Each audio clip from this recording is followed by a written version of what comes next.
नमस्कार। प्रदेश का सबसे बड़ा मुद्दा, सबसे बड़ी बहस और सबसे बड़ा सवाल लेकर हाजिर हूं मैं अपूर्वा और आप देख रहे हैं इंडिया न्यूज उत्तर प्रदेश उत्तराखंड।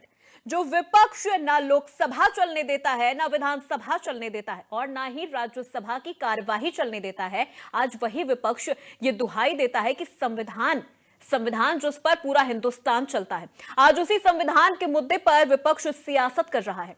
जी हां, आज विपक्ष ने लोकसभा में खूब दहाड़ लगाई, सरकार पर जमकर अटैक किया, मुद्दों पर तीखे सवाल पूछे, फ्रंट फुट पर आकर बल्लेबाजी भी की। लेकिन ये किसको पता था कि फ्रंट फुट पर बल्लेबाजी करना अखिलेश और प्रियंका गांधी को भारी पड़ जाएगा।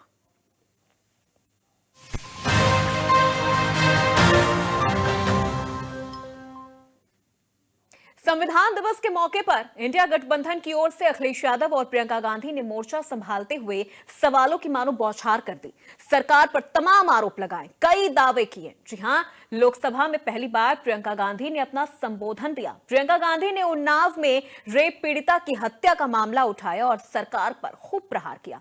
दरअसल 2019 में रेप पीड़िता की जलाकर हत्या कर दी गई थी। हालांकि ये बात अलग है कि पुलिस ने सभी आरोपियों को पकड़कर जेल में भेज दिया है। प्रियंका गांधी यही नहीं रुकी, प्रियंका गांधी ने बीजेपी आरएसएस दोनों को ही आड़े हाथों लेते हुए जमकर निशाने लगाए। प्रियंका ने कहा कि जब चुनाव में विपक्ष ने जाति जनगणना की आवाज उठाई तो उन्होंने जवाब नहीं दिया। भैंस चुरा लेंगे, मंगलसूत्र चुरा लेंगे, ये गंभीरता है इनकी। तो वहीं अखिलेश यादव ने भी जमकर निशाना साधा।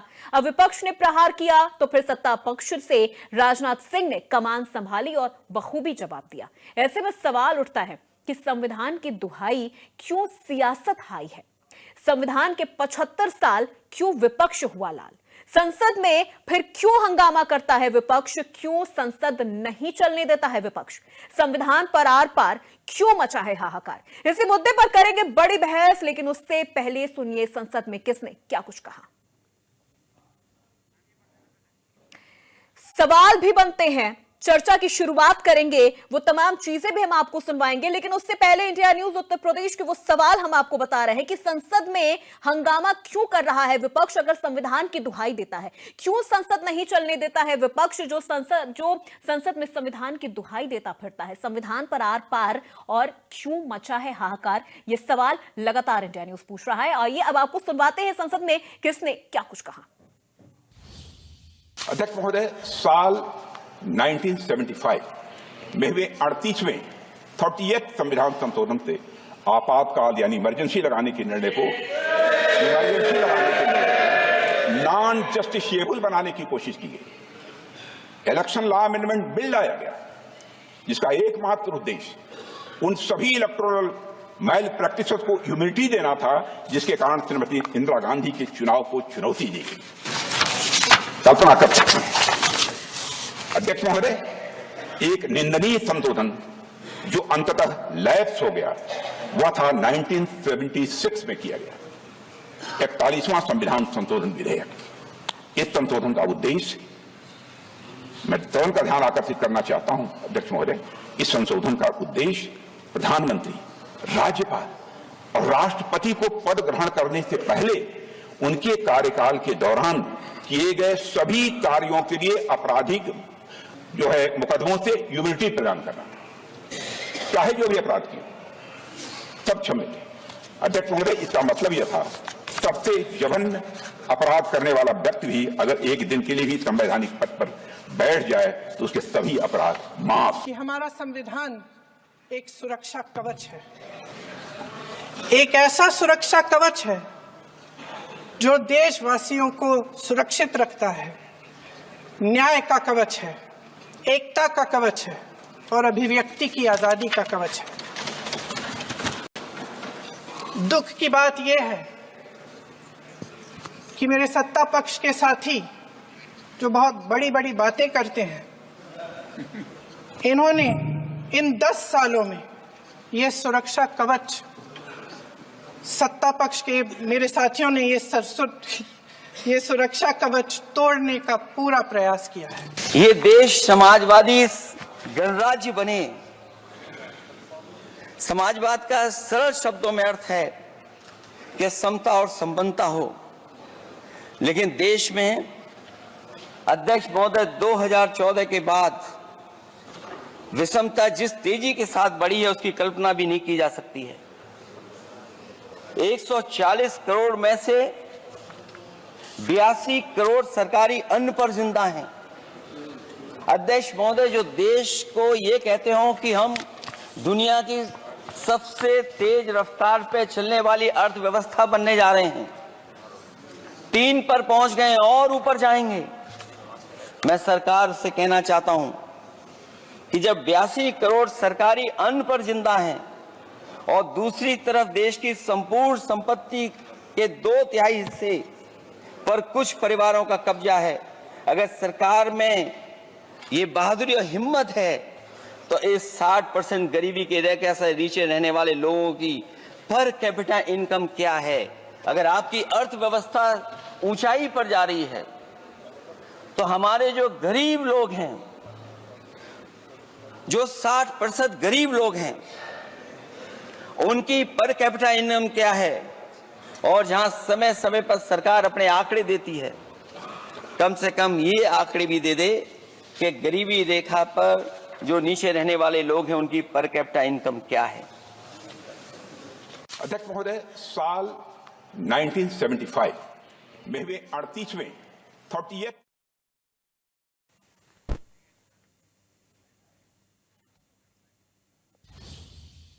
तो आपने राजनाथ सिंह, प्रियंका गांधी और अखिलेश यादव इन तीनों के भाषण सुने जो उन्होंने सदन में दिए हैं। चलिए अब सबसे पहले हमारे चर्चा की शुरुआत करते हैं और हमारे आज के मेहमानों से आपका परिचय करवा देते हैं। शिव सिंह भारती, नेता बीजेपी, हमारे साथ जुड़ चुके हैं, बहुत स्वागत है शिव सिंह जी आपका। जावेद अंसारी, प्रवक्ता कांग्रेस, हमारे साथ जुड़ चुके हैं, जावेद जी आपका भी बहुत स्वागत है। जितेंद्र सिंह, प्रवक्ता सपा, हमारे साथ जुड़ चुके हैं, जितेंद्र जी आपका बहुत स्वागत है। आरके सिंह, अधिवक्ता सुप्रीम कोर्ट, हमारे साथ जुड़ चुके हैं, आरके सिंह आपका भी बहुत स्वागत है। और डॉक्टर अविनाश शर्मा, राजनीतिक विश्लेषक, हमारे साथ जुड़ चुके हैं। अविनाश जी आपका भी बहुत बहुत स्वागत है इंडिया न्यूज उत्तर प्रदेश की बड़ी बहस में। अमूमन मैं प्रवक्ताओं का रुख करती हूं, लेकिन सबसे पहले अविनाश जी मैं आपका रुख करूंगी। राजनीतिक विश्लेषक हैं, तमाम चीजों को बहुत करीबी से आप देख रहे हैं, नोटिस कर रहे हैं। आपने राजनाथ सिंह जी का भी भाषण सुना, आपने प्रियंका गांधी का भी भाषण सुना, हालांकि पहला भाषण था उनका, बहुत जोश में नजर आई वो। अखिलेश यादव का भी आपने भाषण सुना। जिस तरह से संविधान को लेकर प्रियंका गांधी लगातार हमलावर नजर आई हैं सत्ता पक्ष पर, ये कहती रही हैं कि जिस तरह से लगातार माथे लगाते दिखे हैं संविधान की कॉपी, लेकिन जब मणिपुर की बात आ जाती है, हाथरस की बात आ जाती है, तो पीएम के माथे पर शिकन तक नहीं नजर आती है। देखिए अपूर्वा जी, जैसा कि अचानक ये संविधान पे चर्चा का जो विषय आया, इस विषय पे क्योंकि सरकार के मुद्दे कुछ और थे, सरकार किसी और मुद्दों पे बहस कराना चाहती थी, लेकिन विपक्ष अड़ा रहा, तो सरकार ने कहा ठीक है, सदन में हम इस पे 2 दिन के लिए चर्चा करा लेते हैं। 13-14 को हम लोकसभा में और 16-17 को हम इस पे राज्यसभा में चर्चा कराएंगे। सरकार चर्चा को मान भी गई और चर्चा हो भी गई है और राज्यसभा में भी इस पे चर्चा होगी। लेकिन संविधान की जो ये कॉपियां लेके घूमना और संविधान की कॉपियों को लेकर के ये करना, तो संविधान पे अब तक 75 सालों में संविधान में लगभग 116-17 के लगभग अमेंडमेंट किए गए हैं और संविधान में कुछ ऐसी चीजें भी है जिनको पर वो आप ये कह सकते हैं कि वो पत्थर की लकीर है, उनको नहीं बदला जा सकता और उनको कोई चेंजेस नहीं है। तो संविधान पे जो सबसे पहला हमला किया, तो वो हमला किसने किया? आपातकाल में कांग्रेस ने। किस बात के संविधान को लेकर के ये बातें करते हैं? कौन सा देश और संविधान इस देश में खतरे में है? जहां तक मैं समझता हूं, मुझे तो ऐसा कुछ नजर आता नहीं है, पहली बात। दूसरी बात मैं आपको ये बताना चाहूंगा कि विपक्ष को जब भी सदन की कार्रवाई चलती है, ये पिछले 9 सालों से, पिछले 6 सालों से हम देख रहे हैं कि जब भी सदन की, चाहे वो मानसून सत्र चले, चाहे वो बजट सत्र चले, चाहे वो आपका शीतकालीन सत्र चले, 1-2 दिन पहले कुछ ना कुछ ऐसी खबर आ जाती है कि कभी हिडनबर्ग को लेकर के, कभी काली पट्टी, कभी किसी और मुद्दे को लेकर के। तो ये जो चीजें सदन की अरे आपको एक बात बताइए मुझे, जब सरकार इस चीज पे मान गई है कि ठीक है, आपने जैसे फॉर एग्जाम्पल मैं आपको एक छोटा सा उदाहरण देता हूं, इन्होंने उपराष्ट्रपति जी के खिलाफ, जो राज्यसभा के चेयरमैन है, उनके खिलाफ इन्होंने अब जो इनका अधिकार भी था ये ले भी आए। अरे तो आए आप, लेकिन आपको ये अधिकार, संविधान आपको ये अधिकार देता है क्या कि उस अधिकार को आप मीडिया में ले जाकर के उछालें? आप सदन में बोलिए ना, जब उस पर बहस होगी, उस पर आप सदन में बोली है, आप मीडिया में उछाल रहे हैं उस बात को, तो क्या ये संविधान आपको इस बात की इजाजत देता है? नहीं देता। संविधान आपको इस बात की इजाजत देता है कि आप उपराष्ट्रपति जी के खिलाफ अविश्वास प्रस्ताव ला सकते हैं। तो आप लिया है, उस पर चर्चा भी होगी। आपको जो बोलना है वो सदन में बोलिए। तो संविधान की धज्जियां उड़ा कौन रहा है? चलिए ठीक है, जावेद अंसारी जी आपका रुख करूंगी मैं। देखिए, पिछले कुछ वक्त से ऐसा माहौल बनाया जा रहा है देश में कि जो संविधान है वो किसी एक पार्टी की देन है। ऐसा राजनाथ सिंह जी ने भी कहा अपने भाषण के दौरान कि इसे हाईजैक करने की कोशिश होती रही। और एक वक्त तो ऐसा भी था जब संविधान की बात कर ली जाए, कानून की बात कर ली जाए, जो एक ऐसा राज्य था जहां लागू भी नहीं होता था, लेकिन बीजेपी ने वहां पर भी इन चीजों को लागू कर दिया है। और अब लड़ाई है संविधान पर आकर रुक गई है। विपक्ष सदन की कार्यवाही नहीं चलने दे रहा है। देखिए, स्वर्गीय अरुण जेटली जी ने कहा था, parliamentary obstruction is not undemocratic. और यही सुषमा स्वराज जी ने कहा था। 13 बार से ज्यादा एडजर्नमेंट मोशन दिए गए स्पीकर को और चेयरमैन साहब को, लेकिन उन्होंने एक बार भी चर्चा नहीं कराई।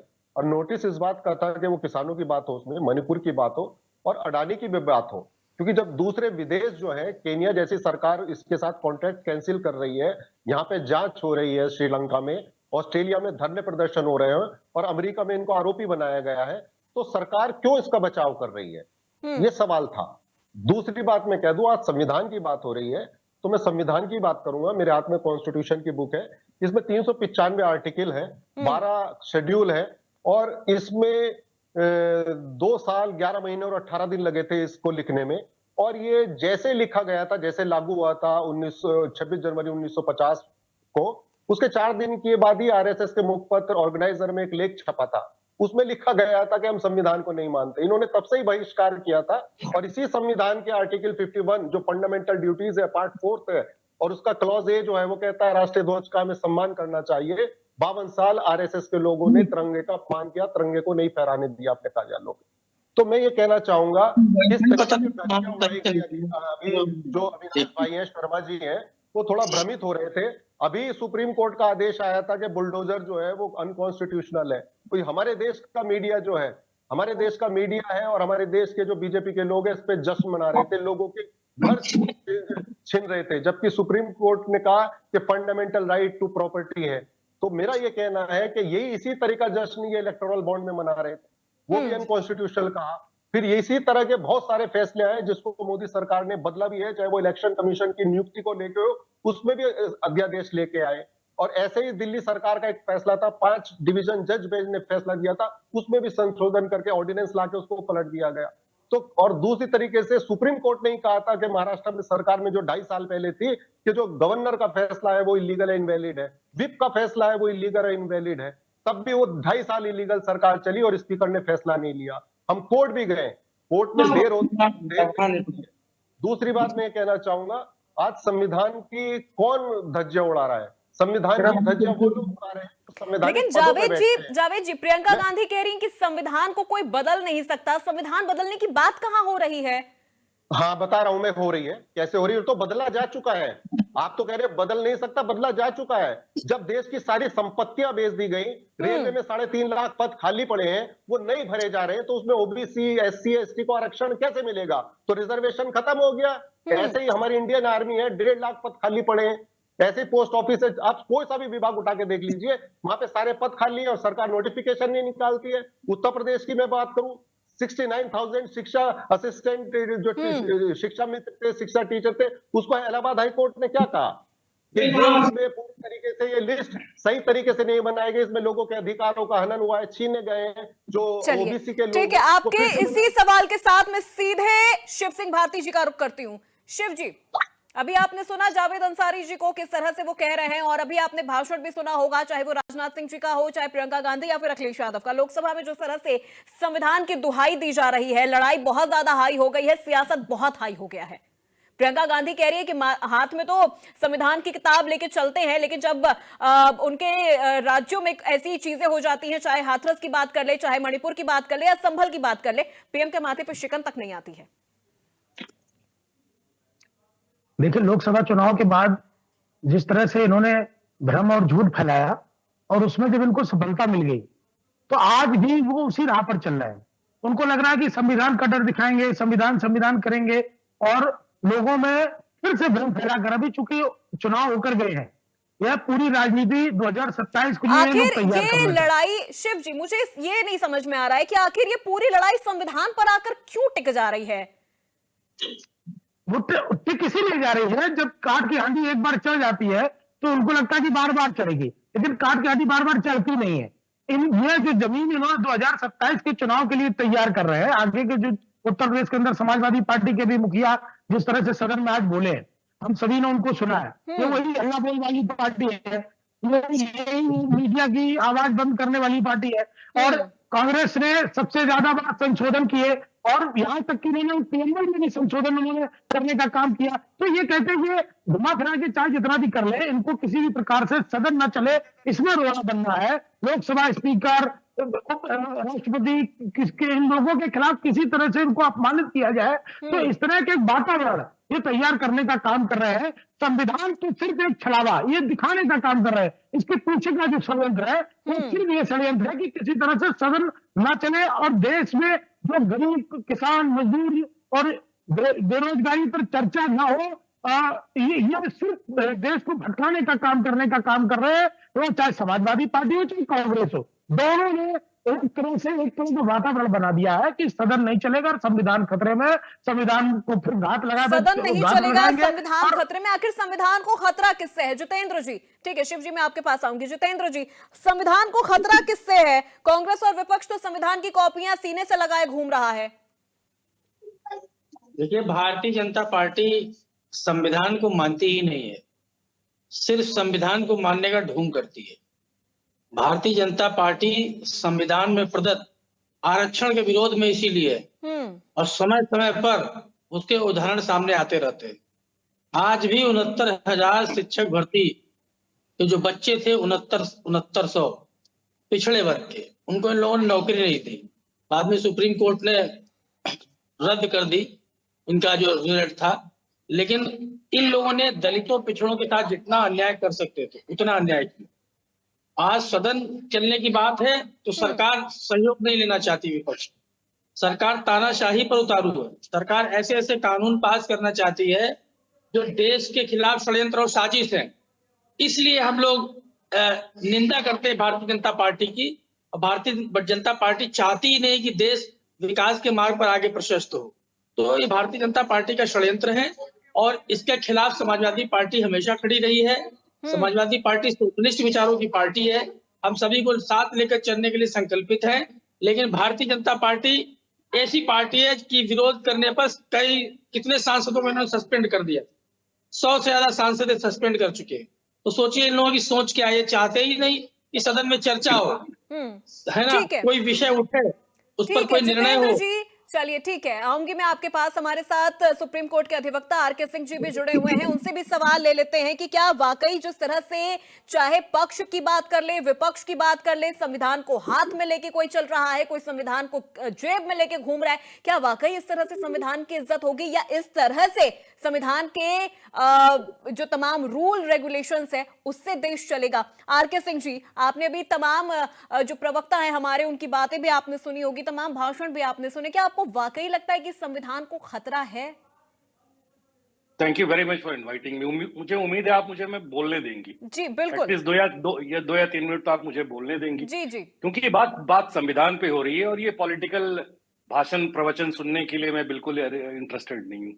और मैं आपको एक बात बता देता हूँ, पूरा सुप्रीम कोर्ट की लाइब्रेरी आज संविधान पे चूंकि बहस हो रही थी, 75 साल में ये पहला इंसिडेंट था जब हमारी पार्लियामेंट संविधान पे बहस कर रही थी और सबको ये उम्मीद थी, स्पेशली सुप्रीम कोर्ट में जितने भी लॉयर्स थे उनको ये उम्मीद थी कि जो हमारे सियासतदान हैं वो संविधान स्पेसिफिक बात करेंगे। But unfortunately, very unfortunately, I have to say with deep sense of regret कि पता नहीं हमारे पॉलिटिकल क्लास को क्या होता जा रहा है।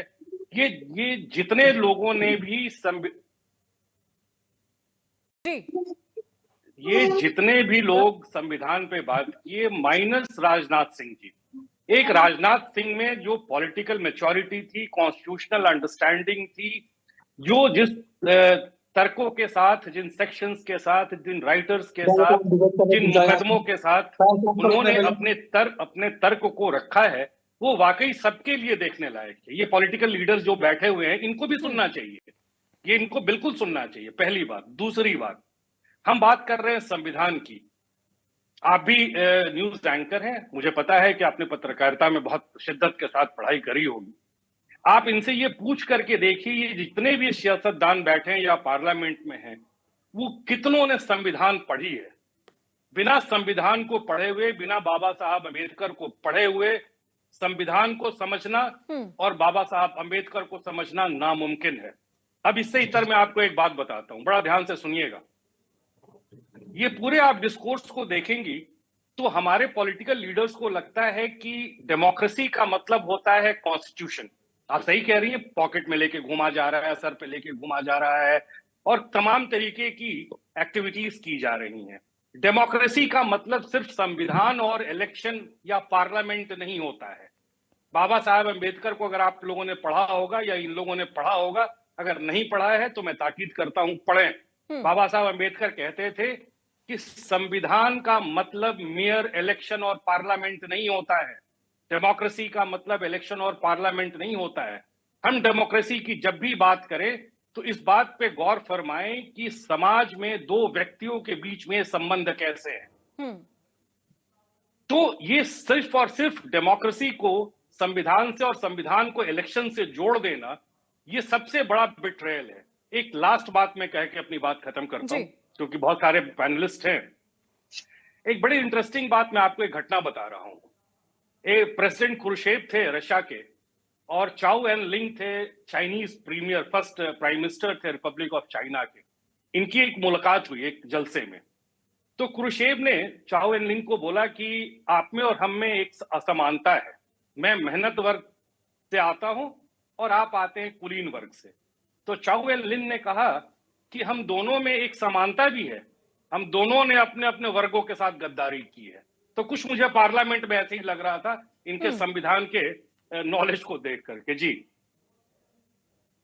प्लीज। ठीक है आर.के. सिंह जी, आऊंगी मैं आपके पास। जावेद जी, आपका रुख करती हूं मैं, क्योंकि देखिए संसद में आज जिस तरह से संविधान को लेकर ये बहसबाजी हुई है, विपक्ष संसद की कार्यवाही नहीं चलने दे रहा है और संविधान पर ही घूम फिर के ये सारी लड़ाई आ जा रही है। चाहे लोकसभा चुनाव की बात कर ली जाए, चाहे विधानसभा चुनाव की बात कर ली जाए, लगातार ये भी देखा जा रहा है कि कांग्रेस की तरह संविधान का इस्तेमाल किसी पार्टी ने नहीं किया होगा। जिस तरह से कांग्रेस संविधान का इस्तेमाल कर रही है राजनीतिक हित के लिए, वो मुझे नहीं लग रहा किसी और पार्टी ने किया होगा। ये संविधान देश को दिशा दिखाने के लिए बनाया गया था। ये ग्रंथ है जिससे संसद में इसके अनुरूप कानून बनाए जाते हैं। ये ग्रंथ है जिसके अनुरूप के, जिसके हिसाब से हमारे देश की सरकारें चलती है, गवर्नर चलते हैं, चीफ मिनिस्टर चलते हैं, जुडिशरी चलती है। तो ये ग्रंथ है, तो इससे ही तो हमारा देश चलता है। लेकिन राजनीतिक हित साधने का जरिया बन गया है संविधान।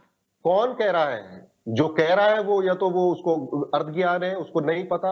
और मिस्टर सिंह, एक बात जो हमारे पैनलिस्ट को ये राजनाथ सिंह जी ने कहा है, राजनाथ सिंह ने कहा है सर संसद में। वो पॉलिटिकल आदमी, वो झूठ बोलते हैं। वो तो कहते हैं चीन का कोई आदमी नहीं घुसा।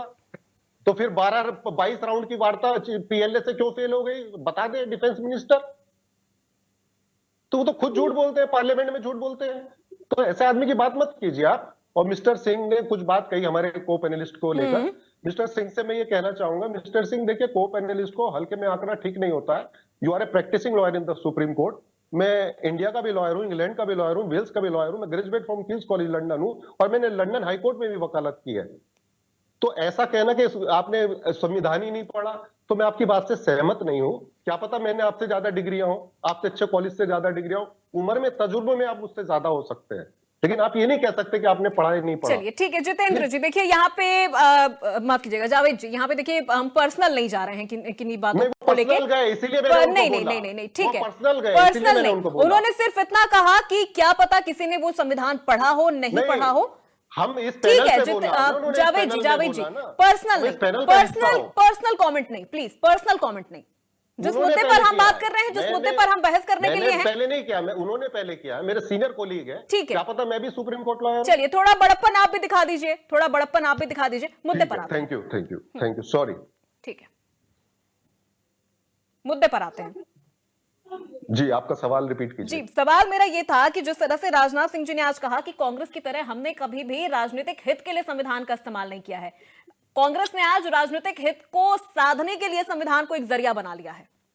ठीक है, लेकिन वो संविधान को मानते ही नहीं, उनका विश्वास ही नहीं है भाजपा वालों का। मैंने आपको उदाहरण दिया 1950 के जैसे संविधान लागू हुआ था, 4 दिन के बाद इनकी आरएसएस की पत्रिका में छपा था, लेकिन मनुस्मृति के साथ है, हम संविधान के खिलाफ है।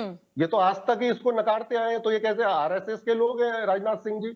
राजनाथ सिंह जी से पूछ लीजिए, भाजपा के मेरे बड़े भाई बैठे हैं, कि उन्होंने कहा नहीं कहा संसद में कि हमारी सीमाएं सुरक्षित है, कोई नहीं घुसा? तो फिर हमारी आर्मी और पीएलए में की आर्मी 22 राउंड की वार्ता क्यों फेल हो गई? ये मेरा सवाल है।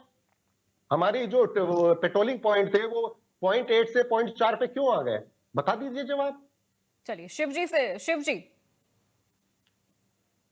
देखिए, ये तो सेना की गतिविधियों पर भी प्रश्न लगाती है कांग्रेस। आप देखिए, पॉलिटिकल लीडर पे चिन्ह लगा रहे हैं, हमने सेना की बात नहीं। नहीं, आपने कहा ना, आपने अभी कहा, आपने कल देखिए वो डिफेंस मिनिस्टर है, ठीक है, आप उनके तर्क वितर्कों से आप कह सकते हैं कि वो, लेकिन आप उनको झूठा साबित कर रहे हैं। आप कह रहे हैं वो झूठ बोलते हैं, वो आरएसएस के आदमी हैं। वो देखिए, वो देश के डिफेंस मिनिस्टर हैं, वो सदन में बोलते हैं, ठीक है। कोई किसी भी संगठन से जुड़ा रहा होगा, क्या रहा होगा, आपको भी इतनी जानकारी तो होगी। जैसे भी आपने कहा, आपने दुनिया की अपनी डेजिग्नेशन बताए, तो आपको इतना तो पता होगा कि आप पूरी सरकार को आरएसएस से जोड़ के कहते हैं उन्होंने झंडा नहीं फहराया, उन्होंने ये नहीं किया, उन्होंने वो आरएसएस का कोई प्रवक्ता यहाँ नहीं बैठा है। अब आरएसएस का प्रवक्ता कोई बैठा हो तो आप उनसे बात कर लीजिए। दूसरी बात है कि जहां तक आप डिफेंस मिनिस्टर को झूठा साबित कर रहे हैं, उसी तरह से आप सेना की कार्यप्रणाली पर भी शक पैदा करते हैं, हमेशा उनसे सेना से सबूत मांगते हैं। तो आप देखिए, आप कहते हैं कि संविधान में भारतीय जनता पार्टी का विश्वास नहीं है। हम संविधान की शपथ लेकर ही हम सरकार में आए, और कोई भी वो पीएम हो चाहे सीएम हो, संविधान की कसम खाकर वो सरकार चलाने के लिए आता है और उस कुर्सी पर बैठता है और संवैधानिक प्रक्रियाओं के अंतर्गत ही हुए सारे कार्यों को करता है। लेकिन आप अपने आप को जो दूध का धोला कह रहे हैं, आपने संविधान का ऐसा रोना पीटना मचाया है, चुनाव के बाद से लेकर आज तक आप संविधान कर रहे हैं। देश में बहुत तरह के मुद्दे हैं, लेकिन आप उन मुद्दों को नहीं छेड़ के सिर्फ संविधान, क्योंकि आपको उससे एक बार लाभ मिला है, तो आपको लगता है कि आगे भी संविधान ही हमको बचा पाएगा। पूरा जो दौर है वो सिर्फ सरकार में आने के लिए किसी तरह से झूठ फैलाया जाए, किसी तरह से देश का वातावरण बनाया जाए। लेकिन देश की जनता बहुत समझदार है। आप निश्चित रूप से मानिए, देश में जो सदन में कार्रवाई चल रही है पूरा देश देखता है हमारे विपक्ष क्या कर रहा है, और विपक्ष की जो कार्यप्रणाली आज की है बहुत ही शर्मनाक है। सदन कम से कम सदन चले दीजिए, सदन चले और सही सुचारू रूप से चले, उसमें आप सहयोग करेंगे तो जनता उसकी सराहना करेगी। और अगर आप अगर उसमें रोक टोक कर रहे हैं, तो आप निश्चित रूप से मानिए कि देश को किस दिशा में आप लेकर जा रहे हैं, ये बड़ा चिंता का विषय है। ठीक है जितेंद्र जी, पीढ़ियों से संविधान को जेब में रखा है, चाहे बात कांग्रेस की कर ली जाए या विपक्ष की कर ली जाए, बाहर ही नहीं निकालते हैं, पढ़ते ही नहीं है, देखते ही नहीं है, लेकिन जब लड़ाई होती तो साहब सबसे पहले संविधान आगे हो जाता है कि संविधान खतरे में है। नहीं तो इसका तो उदाहरण सामने आते रहे। जब सरकारें गिराई हैं भारतीय जनता पार्टी ने, बाहुबल, आर्थिक बाहुबल और राजनीतिक बाहुबल और प्रशासनिक बाहुबल के दम पर जब भारतीय जनता पार्टी ने कर्नाटक, मध्य प्रदेश से लगाकर महाराष्ट्र से लगा के तमाम राज्यों की सरकार गिराई है और वहां पर जबरन सरकार बनाई है, तो तब संविधान की दुहाई देने वाले भारतीय जनता पार्टी के लोग दिखते नहीं है कहीं। तो जिस तरीके से इन लोगों ने संविधान की धज्जियां उड़ाई है और सिर्फ ये सबका साथ, सबका विकास, सबका इस तरीके से नारा देके केवल नहीं, आप इम्प्लीमेंटेशन नहीं कर रहे हैं उस नारे का कंप्लायंस नहीं हो रहा है। भाई उत्तर प्रदेश में जिस तरीके से दलितों, पिछड़ों की नौकरी और उनका आरक्षण छीना गया, जिस तरीके से स्वप्न दिखाए गए नौजवानों को और युवाओं को, आज पढ़े लिखे नौजवान बेरोजगार घूम रहे हैं और सरकार उनकी सुनवाई करने के बजाय कानून, रोज एक नया कानून लेके आते हैं और बिना चर्चा के, बिना उस पर बातचीत के ये तानाशाही डिसीजन ले लेते हैं। ऐसे ही कृषि कानून पे इन्होंने डिसीजन ले लिया, बाद में क्या हुआ, कितने फायदे गिनाते रहे प्रधानमंत्री जी, उनकी पूरी टीम, लेकिन उसके बाद क्या हुआ, आखिर वापस लेना पड़ा क्योंकि वो देश हित में कानून नहीं था, किसानों के हित में नहीं था। तमाम इस तरीके के कानून लेते आए हैं, तो इस पर तो निश्चित तौर पर विरोध होगा। अगर जन विरोधी कोई फैसला भारतीय जनता पार्टी लेगी, उसका विरोध होगा। आज वन नेशन वन इलेक्शन की बात करने लगे।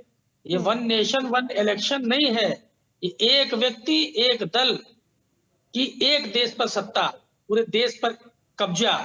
मृत प्राय चुनाव आयोग 6-6 7-7 चरण में एक एक राज्य का चुनाव कराता है। महिलाओं पर पिस्टल तनवा के चुनाव होता है, जबरियन जबरदस्ती चुनाव जीते जाते हैं। तो ऐसी परिस्थिति में चुनाव आयोग और सरकार, ये दोनों एक ही सिक्के ठीक के है, दो वन पहलू हैं। नेशन वन इलेक्शन का आपने जिक्र किया है, राजनीतिक और- विश्लेषक हमारे साथ हैं, एक बार उनका पक्ष जान लेते हैं, उनकी प्रतिक्रिया जान लेते हैं। क्या वाकई वन नेशन वन इलेक्शन इतना खराब है कि कांग्रेस और विपक्ष लगातार इसको लेकर सवाल उठा रहा है? अगर वन नेशन वन इलेक्शन ये होता है तो क्या बुराई है, क्या परेशानी? अगर एक बार में चुनाव हो जाते हैं, आखिर जो पैसा बर्बाद हो रहा है उन तमाम चीजों में, सुरक्षा में या जिन भी चीजों की बात कर ली जाए, कोड ऑफ कंडक्ट लग रहा है, विकास के काम रुक जा रहे हैं 6-6 महीनों के लिए, अगर वो चीजें एक बार में हो जा रही हैं तो क्या बुराई है? अविनाश जी। देखिए अपूर्वा जी, इस विषय पे मैं आपको ये बताना चाहूंगा, वन नेशन और वन इलेक्शन की बात अगर विपक्ष कर रहा है तो 1952, 1962, 67 में क्या था, सेंटर और क्या स्टेट्स के इलेक्शन एक साथ नहीं हुए थे? विपक्ष जवाब दे। पहली बात, 1971 में 1971 में मध्यवर्ती चुनाव नहीं कराए गए थे। तो ये किस आधार पर ये आरोप लगा रहे हैं? जो मैंने आपको सन बताया 52, 62 और 67, क्या चुनाव नहीं हुए थे क्या राज्यों के और केंद्र के एक साथ? और दूसरी बात, ये बात बिल्कुल ठीक है, इसमें कहीं ना कहीं विकास की जो एक गति है कि आचार संहिता लग जाती है, पूरी सरकारी मशीनरी प्लस माइनस होता है कि विकास के कार्य जनता को नहीं जनता को लाभ नहीं मिल पाता। तो इस प्रकार से ये अनगल बातें करना, पहले विपक्ष से जो भी है, विपक्ष मैं ये नहीं कह रहा कांग्रेस है, विपक्ष में सारी पार्टियां हैं, जो भारतीय जनता पार्टी के विपरीत है वो सब विपक्ष है, पहली बात। दूसरी बात, अगर अब बात सरकार अगर इस बिल को लेकर के आई है वन नेशन और वन इलेक्शन, तो मैं मानता हूं ये भारत को आगे ले जाने वाला एक बहुत बड़ा कदम है।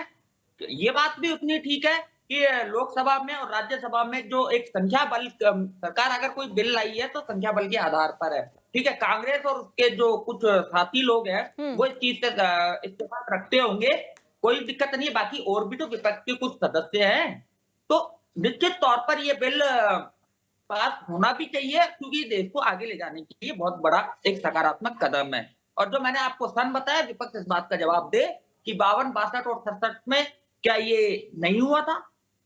जितेंद्र जी जी, जवाब दीजिए। दरअसल सामने वाला स्वयं को ज्ञानी समझते हैं, सामने वाले को कह देते हैं इन लोगों ने संविधान नहीं पढ़ा, ये नहीं पढ़ा तो वो नहीं पढ़ा।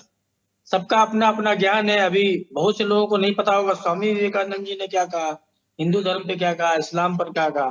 तो इन सब चीजों पे जाने की आवश्यकता नहीं है, पर्सनल होने की आवश्यकता भी नहीं है। लेकिन जैसे ये कह रहे हैं कि तब था अब था, अरे पहले तो देश गुलाम भी था, क्या करेंगे, दोबारा गुलाम बनाएंगे? सन 52 में कब देश गुलाम था? 67 में कब अरे- देश गुलाम था? मेरी बात नहीं सुन रही हैं आप, मैं उनकी एक बात पर बात कह रहा हूँ। जैसे इन्होंने कहा 1952 में चुनाव हुआ था, हम तो कह रहे हैं ना भारत एक थोड़ा उससे पहले थोड़ा गुलाम भी तो था ना, तो क्या दोबारा गुलाम बनाओगे? जरूरी है उस समय कोई डिसीजन सही हुआ हो या सही से कम जनसंख्या की देश हैं? पहले देश में जनसंख्या कम थी। अरे चुप रहो यार, बीच में क्यों बोल रहा तू? बीच में बोलो। नहीं, पहले जनसंख्या कम थी देश की, पता है कितनी जनसंख्या थी 52 में? है तो फिर अब की स्थिति क्या है और तब की स्थिति क्या थी, है ना? इस तरह नहीं होता था। जिस तरीके से संविधान की हत्या कर रही है ना भाजपा सरकार, तुम तो भाजपाई जैसा कि लग रहा है, उससे लग रहा है। जितेंद्र जी अच्छा लग रहा होगा, अब बीच में बोले चले जा रहे।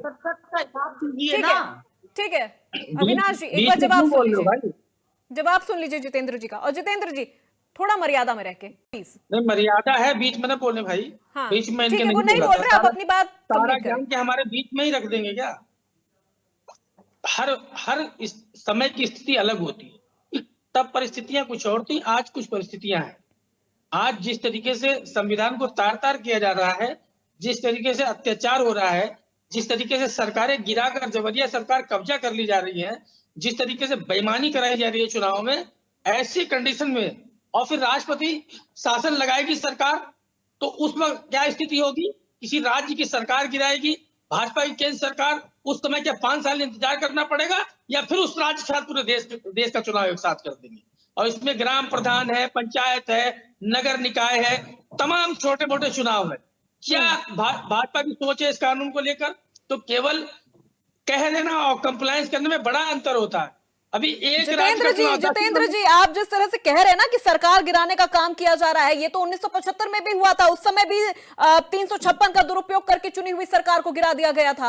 अरे जिस तरीके से उदाहरण अब देखने को मिल रहे हैं ना, ऐसे तो आजादी के बाद कभी देखने को नहीं मिले मैडम, ये आपने भी देखा होगा। जैसे 8-8, 10-10 राज्यों की सरकारें गिराई गई है ना इस 10 साल के अंदर, ये पूरे देश ने देख लिया है। और जिस तरीके लूट, ठीक है अविनाश जी, जितेंद्र जी आऊंगी आपके पास, आऊंगी। और जिस ठीक है, तरीके से कुछ लोगों की कलम भी बिक गई है, कुछ लोगों का ईमान भी बिक गया है, तो उसके लिए कुछ कहा नहीं जा सकता, ठीक है ना? तो ये तो निश्चित है कि इस कानून को अगर लाएंगे तो हम लोग आगे कैंसिलेशन करेंगे। भाजपा का हर जन विरोधी कानून आगे कैंसिल करेंगे। कोई ऐसा कानून जनता के सामने टिकने वाला नहीं है जो जन विरोधी है। सीधी सी बात है, खुली बात है। चलिए ठीक है।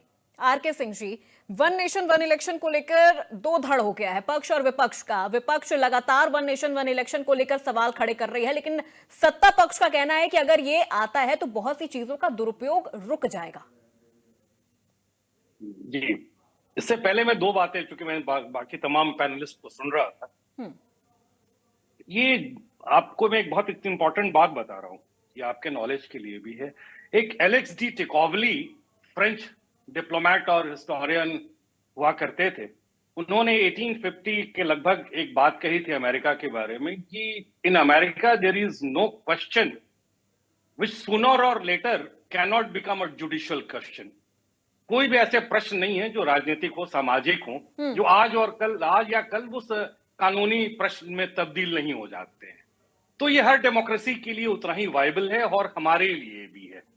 जब हम वन नेशन वन इलेक्शन की बात करते हैं तो हम सबको इस बात को समझना होगा कि इस मुल्क में एक बहस चल रही है कि वन नेशन वन इलेक्शन का जो मसौदा था वो कॉन्स्टिट्यूएंट असेंबली डिबेट से आता था या नहीं।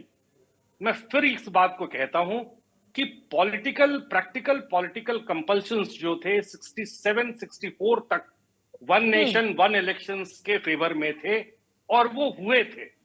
लेकिन उससे इतर एक बात है कि 64-67 के बाद से इस मुल्क के हालात बदले हैं, वोटर परसेंटेज बदला है, वोटिंग मेथड्स बदले हैं, काउंटिंग मेथड्स बदले हैं। अगर हम आज के डेट में कॉन्स्टिट्यूशनल प्रोविजन को देखते हैं one nation one election, to be very fair with you, हमारे संविधान में कॉन्स्टिट्यूएंट असेंबली डिबेट में 289 पे जब बहस हो रही तो शिबूलाल सक्सेना और आरएल सिधवा साहब ने बहुत स्ट्रांग पिच करा था वन नेशन वन इलेक्शन का। इसमें भी दो राय नहीं है कि अंबेडकर साहब ने इसमें हल्का सा रिजर्वेशन किया था, लेकिन उन्होंने बोला था कि ये जो लेजिस्लेचर है ये फ्यूचर पार्लियामेंट को तय करना होगा। उसी के मद्देनजर आज ये जो सरकार है वन नेशन वन इलेक्शंस के लिए कंसेंसस बनाने की कोशिश कर रही है, जिसमें पॉलिटिकल लीडर्स जो विपक्ष में बैठे हुए हैं उनको कुछ तकलीफ हो सकती है, उन्हें कुछ तकलीफ हो सकती है या उनके कुछ रिजर्वेशंस हो सकते हैं। कैबिनेट ने तो अभी सिर्फ इस बिल को अप्रूव किया है, फिर वो सेलेक्ट कमेटी के पास जाएगा, सदन में बहस होगी, तो वो चीजों को पहले आ जाने देना चाहिए। क्योंकि हमें एज ए पार्लियामेंट्री डेमोक्रेसी को बचा के रखना है तो वक्त तो जितने भी वक्त के टाइम होते हैं उसमें वो चीजों में नए इनोवेशंस के प्रति अपने आप को आंखें बंद नहीं करनी पड़ेगी। Unless and until we travel that road we do not know what exactly lies ahead. पहला। दूसरी बात जो मैं लास्ट में कह रहा हूं, क्योंकि अब और भी पैनलिस्ट वेट कर रहे हैं, एज ए लॉयर मैं बिल्कुल ट्रेंड हूं कि अपने दिए हुए टाइम में ही बात को खत्म कर दूं। देखिए, वन नेशन वन इलेक्शन की बात करते हैं तो अरुण जेटली साहब ने बहुत इंपॉर्टेंट एक फ्रेज कहा था 2011-12 में, टिरेनी ऑफ द अनइलेक्टेड। वो टिरेनी ऑफ द अनइलेक्टेड जो था वो टिरेनी ऑफ द इलेक्टेड से स्टार्ट था। जॉन लॉके का एक फ्रेज है टिरेनी ऑफ द इलेक्टेड, कि जब चुनी हुई सरकारें आवाम से बहुत दूर चली जाती हैं और मनमाने फैसले लेने लगती हैं तो वो टिरेनी ऑफ द इलेक्टेड हो जाती हैं। और जब हमारे नौकरशाह, जजेस, जब ब्रीफ संविधान के मध्याह्न को क्रॉस करके अपनी बात कहने लगते हैं या सुनाने की कोशिश करते हैं, वो तो कभी कभी वो टेरेनी ऑफ द अनइलेक्टेड हो जाता है। तो इसीलिए पार्लियामेंट्री डेमोक्रेसी में इनोवेशंस जो है वक्त की मांग होती हैं, इससे इसको पॉलिटिकल कंसिडरेशन से इतर देखना चाहिए। जी प्लीज।